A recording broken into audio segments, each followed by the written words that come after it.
Assalamu alaikum, ahlan wa sahlan. Aujourd'hui, j'aimerais vous parler du jeûne de l'oreille.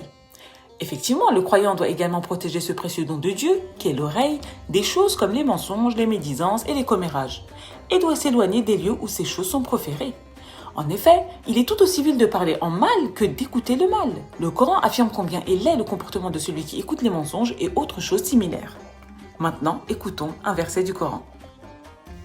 أعوذ بالله من الشيطان الرجيم بسم الله الرحمن الرحيم مثل الذين ينفقون أموالهم في سبيل الله كمثل حبة أنبتت 7 سنابل في كل سنبلة 100 حبة والله يضاعف لمن يشاء والله واسع عليم. Ceux qui dépensent leurs biens pour la cause de Dieu sont à l'image d'un grain qui produit 7 épis contenant chacun 100 grains. C'est ainsi que Dieu multiplie sa récompense à qui il veut, car Dieu est omniprésent et omniscient. Ô Allah, compte-nous, nos enseignants, nos parents, nos frères, nos sœurs, les étudiants au service de la foi et du Coran, nos compagnons et nos amis croyants parmi tes serviteurs du paradis avec les bienveillants. Avec l'intercession de ton messager, de sa famille, de ses fidèles compagnons, bénis-les jour et nuit. Amin. Louange à Allah, maître de l'univers. Nous allons écouter maintenant notre assise du jour. Reprenons ensemble la lecture de cette 5e subtilité où Saïd Nursi nous disait « Un des nombreux exemples de sagesse du jeûne de Ramadan est d'améliorer la conduite de l'âme et de renoncer à ses mauvaises habitudes. Voici comment l'âme humaine s'oublie par insouciance. » En fait, l'homme a dans son essence même la notion d'oubli. Nous avons oublié la promesse que nous avions faite, la toute première, où Dieu nous dit, sourate 7, verset 172, « Et quand ton Seigneur tira une descendance des reins des fils d'Adam et les fit témoigner sur eux-mêmes, ne suis-je pas votre serviteur ?» Ils répondirent, « Mais si, nous en témoignons, afin que vous ne disiez point au jour de la résurrection, vraiment, nous n'y avons pas fait attention. » Est-ce qu'on se souvient de cette parole que nous avons tous prononcée, « Qalu bela » ? Nous avons oublié, nous les êtres humains. Notre épreuve, l'épreuve de l'homme, a débuté justement avec cet oubli. Et le pire des oublis pour l'être humain est justement l'oubli du nefs.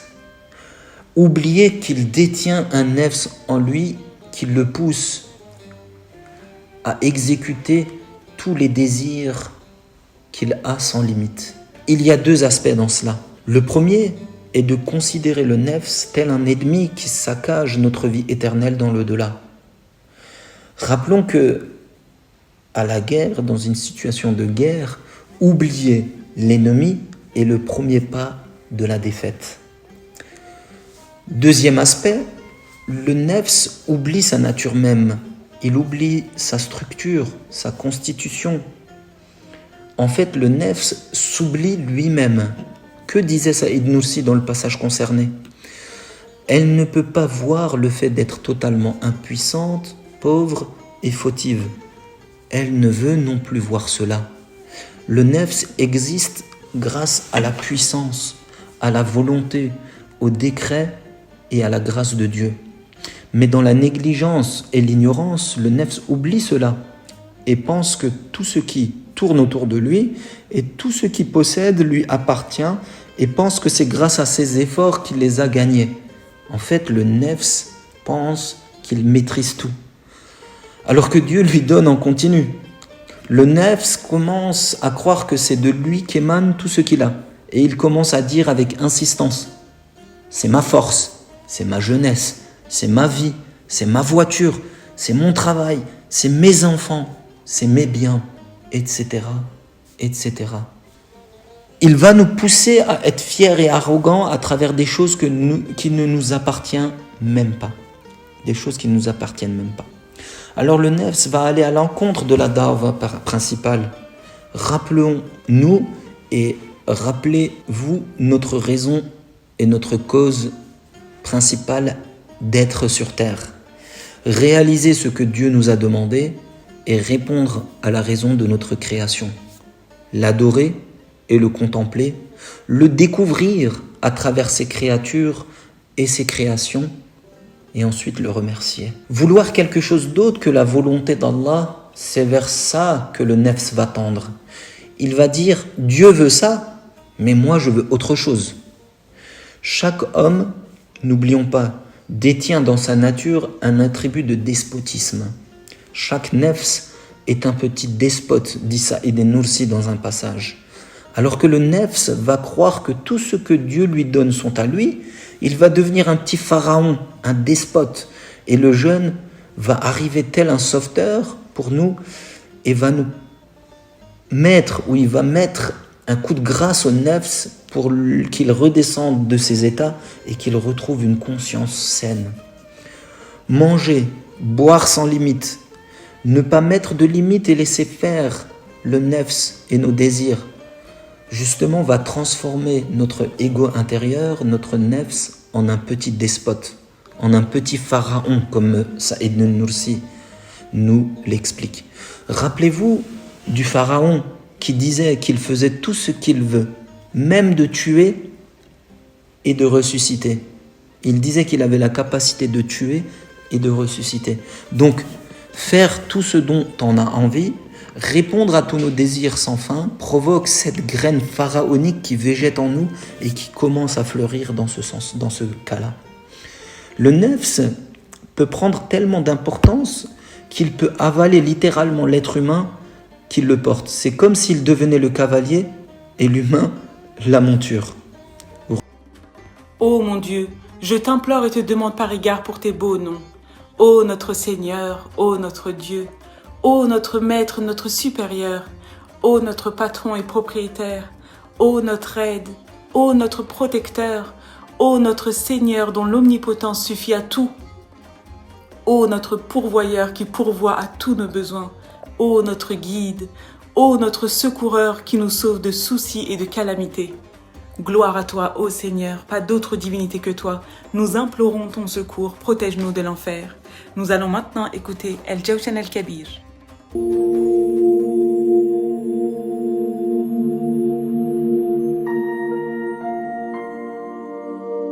يا دليل المتحيرين.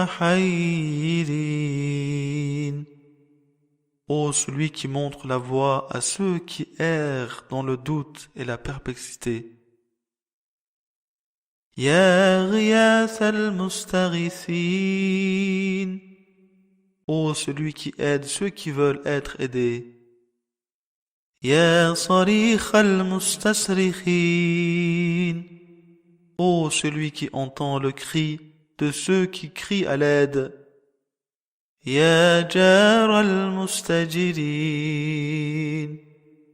Ô protecteur de ceux qui implorent protection. يا ملجأ العاسين. Ô asile des pécheurs rebelles. يا غافر المذنبين. Ô celui qui pardonne aux pécheurs. يا أمان الخائفين. Ô celui qui calme la terreur de ceux qui tombent dans l'effroi, qui rassure ceux qui ont peur. يا راحم المساكين. Ô celui qui a pitié des faibles nécessiteux. يا أنيس المستوحشين. Ô celui qui est le bon compagnon des solitaires, qui sont terrifiés par la solitude. يا مجيب دعوة المضطرين. Ô notre Seigneur qui répond aux prières des nécessiteux, qui sont dans le besoin et la gêne. سبحانك يا لا إله إلا أنت الأمان الأمان خلصنا من النار. Gloire à toi, ô Seigneur, pas d'autre divinité que toi, nous implorons ton secours, protège-nous de l'enfer.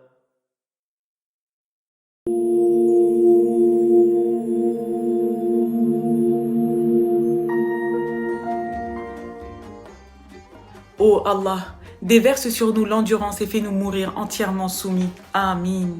Nous allons maintenant passer à la deuxième partie de notre assise. Reprenons la lecture de cette subtilité. Et elle ne pense pas qu'elle est si faible et exposée à disparaître et se trouve cible des calamités. Elle ne voit pas qu'elle est composée de chair et d'os qui se dispersent et se détériorent rapidement. Elle assaille le monde comme si elle possédait un corps fait d'acier et s'imagine être éternelle. Elle se lance sur le monde avec avidité intense, voracité, attachement passionné et amour. Elle s'attache à toutes les choses avec plaisir et profit. De plus, elle oublie son Créateur qui l'éduque avec compassion parfaite. Et alors, elle ne pense pas à sa vie dans l'au-delà et aux résultats de cette vie. En effet, sa vie s'écoule dans l'immoralité. Donc le jeûne du mois béni de Ramadan fait sentir la faiblesse des gens, leur pauvreté et leurs besoins aux plus têtus et inattentifs. Donc en réalité, toute personne est consciente de son incapacité, de sa faiblesse et de sa pauvreté face à Dieu. Le jeûne ne nous apprend pas ces aspects. Le jeûne vient en fait nous les faire sentir au plus profond de notre âme. Donc il y a une différence entre connaître et sentir et vivre justement ces sentiments. Mais alors d'où vient ce sentiment de puissance et de despotisme pharaonique ? D'où vient ce courage de dire le contraire de ce que Dieu nous demande ? En fait, savoir que nous sommes pauvres, incapables et faibles ne suffit pas. Il faut le sentir. Et justement, le jeûne sert non pas à savoir cela, mais à nous le faire sentir et nous le rappeler. Avec le jeûne, l'être humain, le nefs, rentre dans le rang, se plie à la volonté d'Allah et attend l'ordre divin qui les autorise à rompre le jeûne. Et vous constatez avec moi que le sentiment de s'insurger contre le Créateur disparaît durant ce mois.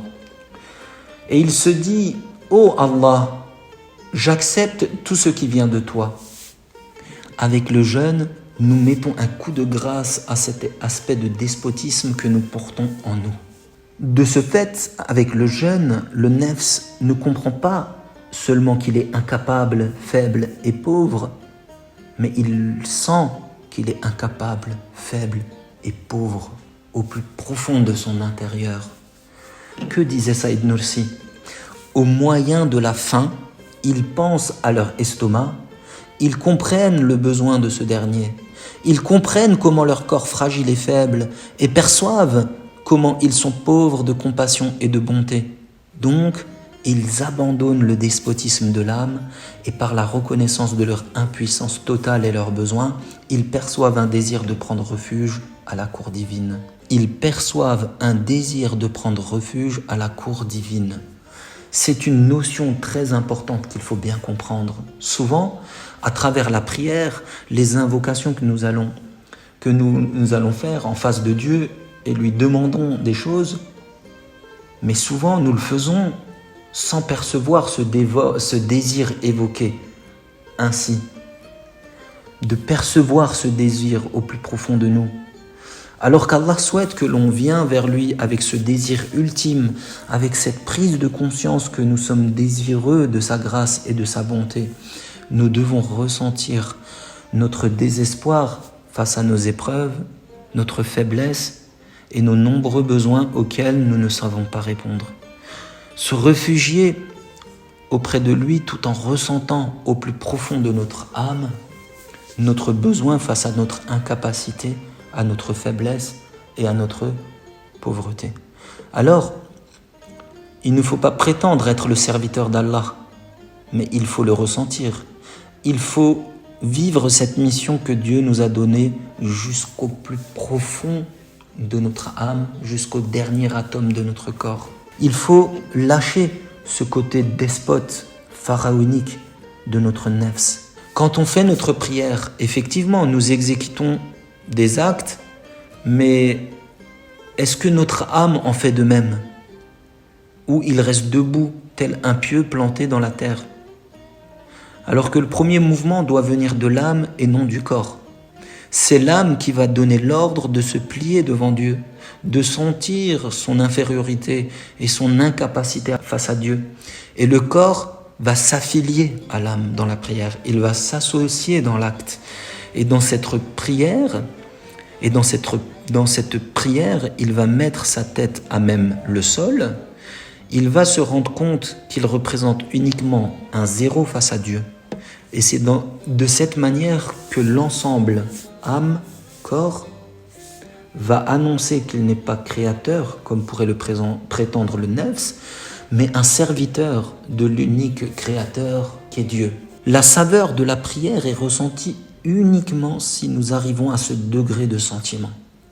Et à chaque fois que nous allons ressentir ce besoin de se réfugier auprès d'Allah, nous allons le faire avec une sincérité immense, en synchronisant notre âme et notre corps dans le mouvement de la prière face à notre Créateur. Et c'est donc de cette manière que prend fin cette subtilité où Saïd Nursi termine en disant « Et il se prépare à frapper à la porte de la piété avec des remerciements spirituels, tant que l'insouciance n'a pas corrompu leur cœur. » Enfin, le jeûne du Ramadan permet donc d'améliorer la conduite du nefs, de lui faire prendre conscience qu'il est aussi sujet à Dieu, totalement dépendant de lui, son Créateur. Le jeûne va donc nous faire redescendre avec notre nefs et percer notre ego sans fin pour nous faire comprendre et sentir que seul Dieu possède et donne et que tous nous sommes ses serviteurs. Nous allons donc ensemble frapper à la seule porte du pardon qui existe, celle de notre Créateur, pour lui demander sincèrement sa grâce. Dieu va alors raviver cette flamme en nous, celle de se réfugier auprès de la cour divine, face à notre incapacité, notre faiblesse et notre pauvreté. Avant de passer à notre séance de développement personnel, j'aimerais vous demander de vous abonner à la chaîne, de partager avec vos amis cette émission spéciale Ramadan, de liker et de commenter les vidéos. Cela nous aiderait énormément. Maintenant, passons à notre séance de développement personnel sur le voisinage aujourd'hui. Mes frères et sœurs, on se retrouve pour quelques minutes de développement personnel. Aujourd'hui, nous allons voir ensemble un sujet qui vous concerne, mais qui concerne également les personnes autour de vous. Notre sujet d'aujourd'hui est le voisinage. Alors tout d'abord, les voisins ne sont pas forcément les personnes qui vivent dans des maisons mitoyennes ou qui vivent dans la même résidence ou dans la même rue. Ce sont toutes les personnes qui vivent à proximité de votre lieu de résidence. Donc par exemple, vous êtes dans un village, il y a très peu de maisons autour de vous, donc même les quartiers aux alentours peuvent être considérés comme vos voisins. Et ce sont également les personnes qui sont bien évidemment non musulmans aussi. Donc que ce soit des musulmans et des non musulmans. Donc à prendre en considération cette information. Deuxièmement, mes chers frères et sœurs, il faut jamais aller se coucher rassasié si notre voisin a faim. Donc essayons de nous assurer qu'aucun de nos voisins a des difficultés à ce niveau-là. Troisièmement, quand on fait cuire quelque chose, potentiellement un gâteau ou autre chose, forcément nos voisins peuvent potentiellement sentir l'odeur et donc il est fortement conseillé d'offrir un morceau à notre voisin ou à nos voisins. Si on peut, essayons de le faire au maximum. Quatrièmement, si un voisin demande qu'on lui prête quelque chose, il faut lui prêter. Donc ça aussi, ça fait partie des coutumes et des comportements à avoir vis-à-vis du voisinage. Et vous verrez, ça améliorera vos relations avec vos voisins. Cinquièmement, pendant les congés, rendez visite à tous les voisins. C'est un moment important, vous avez du temps libre. Faites-le, vous verrez, c'est très très intéressant de découvrir ces voisins. Et vous allez voir qu'ils vont vous aider également. Sixièmement, ne vous immiscez pas dans les défauts et les secrets des voisins. Restez humble là-dessus, restez discret là-dessus. N'allez pas fouiner, n'allez pas rechercher des informations discrètes et qui pourraient blesser vos voisins. Bien évidemment, concernant ce sujet, il faudra également dissimuler les fautes de vos voisins pour garantir un bon vivre ensemble dans le quartier ou autour de vous. Huitièmement, réconfortez vos voisins dans les temps difficiles. Il faut toujours être avec ses voisins et les personnes autour de nous, non pas quand il fait toujours bon et toujours quand il y a des bonnes choses, mais également quand il se passe des situations qui sont difficiles. Neuvièmement, mes chers frères et sœurs, rendez visite à vos voisins quand ils ne vont pas bien, donc ça rejoint également ce qui a été évoqué tout à l'heure. Avant-dernier conseil et élément important à prendre en considération dans le voisinage, quand un voisin meurt, faites en sorte d'assister à ses funérailles. Donc voilà, ça aussi c'est quelque chose qui rejoint les éléments précédents. 11e et dernier élément important concernant le voisinage et le comportement à avoir pour développer votre personnalité et développer vos relations avec vos voisins. Quand un enfant de voisinage devient orphelin, prenez-le en charge, occupez-vous de lui, faites en sorte que cette personne n'ait aucun besoin. Donc voilà, à travers 11 éléments importants concernant le sujet du voisinage vous ont été cités. J'espère en tout cas que vos relations avec vos amis, vos voisins et les personnes autour de vous s'amélioreront si ce n'est pas le cas. Et si c'est le cas, j'espère qu'elles seront toujours aussi bien qu'elles le sont à l'heure actuelle. Je vous dis à très bientôt, prenez soin de vos voisins et à très vite. Ô Allah, accorde ta paix et ta bénédiction à ton bien-aimé Mohammed sallallahu alayhi wa sallam, à tous les messagers, aux prophètes, à leurs familles et compagnons. Amin. Louange à Allah, maître de l'univers. Des millions de bénédictions et de salutations à toi, ô messager d'Allah. Des millions de bénédictions et de salutations à toi, ô bien-aimé d'Allah. Nous allons maintenant écouter le hadith du jour.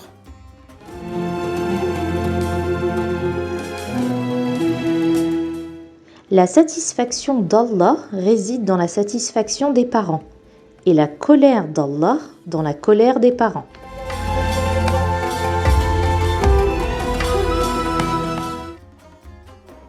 Allah a demandé à chacun des parents et des enfants des droits et des devoirs, et chacun doit s'acquitter de ses devoirs et attendre ses droits pour que la joie, le bonheur puissent régner au sein des familles.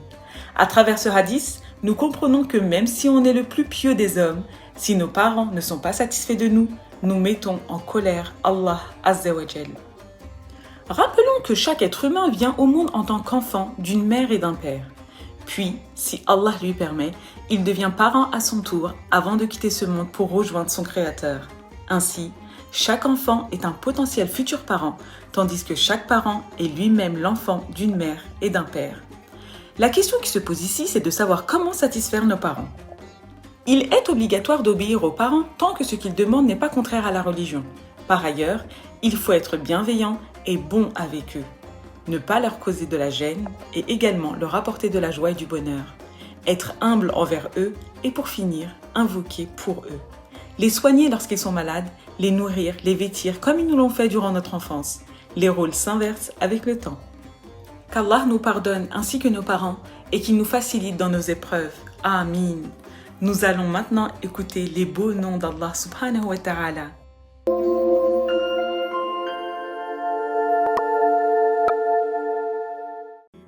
يا جميل يا الله يا قريب يا الله يا مجيب يا الله يا حبيب يا الله يا رؤوف يا الله يا عطوف يا الله يا معروف يا الله يا لطيف يا الله يا عظيم يا الله يا حنان يا الله يا منان يا الله يا ديان يا الله يا سبحان يا الله يا أمان يا الله يا برهان يا الله يا سلطان يا الله يا مستعان يا الله يا محسن يا الله يا متعالي يا الله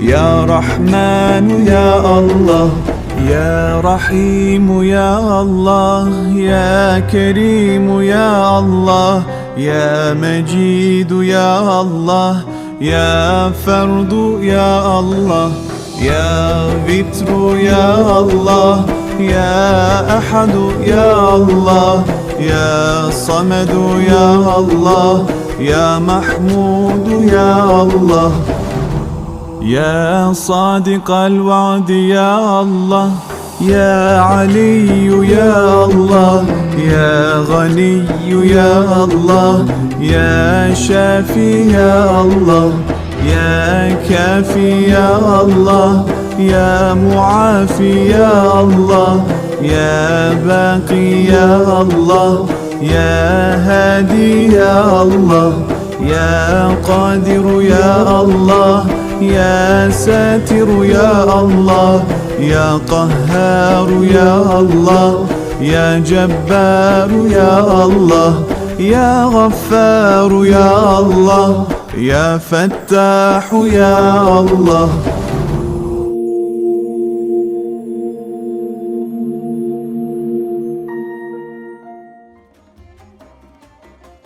Ô Allah, protège-nous de toutes sortes de feux, du mal causé par notre âme charnelle et de l'égarement. Amin.